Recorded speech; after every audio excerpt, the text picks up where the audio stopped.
দেশের প্রধানমন্ত্রী নরেন্দ্র মোদীর আহ্বানে এক পেড় মা কি নাম কর্মসূচি 2.0 রাজ্যে চলছে। বিভিন্ন জায়গায় দেখা যাচ্ছে বৃক্ষরোপণ কর্মসূচির আয়োজন করা হচ্ছে।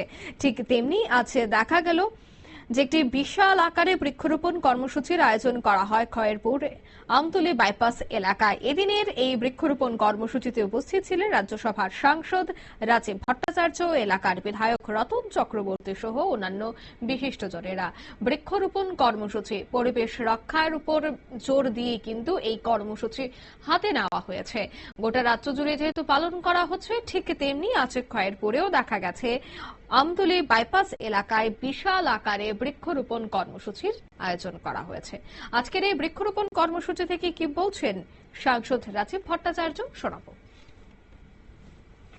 আমাদের বৃক্ষরোপণ কর্মসূচিকে সামনে রেখে এক পেড় মা কি নাম, অর্থাৎ মায়ের উদ্দেশ্যে একটা গাছ লাগানো, এবং গাছ লাগানো না শুধু সেটাকে পরিচর্যা করা এবং বড় করা, এই কথাও উনি উল্লেখ করেছেন। তো তাতে সারা দিয়ে আমরা সারা ভারতবর্ষে আমাদের যারা ভারতীয় জনতা পার্টির কার্যকর্তা, জনপ্রতিনিধি থেকে শুরু করে প্রত্যেকেই এই বৃক্ষরোপণ কর্মসূচি বাস্তবায়ন করছে। আমাদের এই রাজ্যেও বিভিন্ন জেলা, মন্ডল এবং আমাদের যারা মিনিস্টার, এমএলএ রা রয়েছেন, তারাও স্ব উদ্যোগে এই যে বৃক্ষরোপণ কর্মসূচি বাস্তবায়নের লক্ষ্যে তারা কাজ করছে।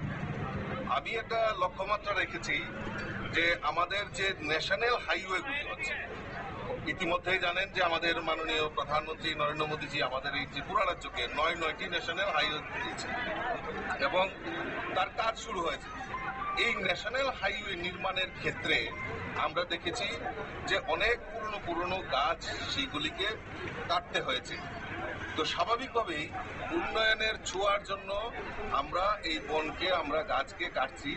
তার পাশাপাশি যে আমাদের প্রধানমন্ত্রীও বলছেন যে একটা গাছ কাটলে 6টা গাছ আমাদের লাগাতে হবে, সেটা একটা আইনেরও বিধান রয়েছে। তো সেই লক্ষ্যমাত্রাকে সামনে রেখে আমি সমস্ত কার্যকর্তা, সমস্ত বিধায়ক, তাদের কাছে অনুরোধ করেছি এই যে ন্যাশনাল হাইওয়ে হচ্ছে, এই ন্যাশনাল হাইওয়ের পাশে আমাদের বৃক্ষরোপণ করা উচিত, এবং বৃক্ষরোপণ নয় শুধু, সেগুলিতে পরিচর্যা করা উচিত। গতকালকেও আমি খোয়াই আমরা সক্রিয় ভূমিকা নেওয়া হবে এবং এলাকার। আপনারা শুনলেন সাংসদের বক্তব্য। ন্যাশনাল হাইওয়ে তৈরি করতে গিয়ে প্রচুর গাছ কাটতে হয়েছে, তাই পরিবেশ রক্ষায় আবারও এই হাইওয়ের আশপাশে যেন গাছ লাগানো হয়, তার জন্য বিশেষ উদ্যোগ গ্রহণ করা হয়েছে। গতকাল খোয়াই এবং আজ দেখা গেছে খয়েরপুরের যে জাতীয় সড়ক রয়েছে, সেই জাতীয় সড়কের আশপাশ এলাকায় বৃক্ষরোপণ কর্মসূচি চলছে। নিয়ে নিচ্ছে ছোট্ট একটি বিজ্ঞাপন বিরতির সঙ্গে থাকুন।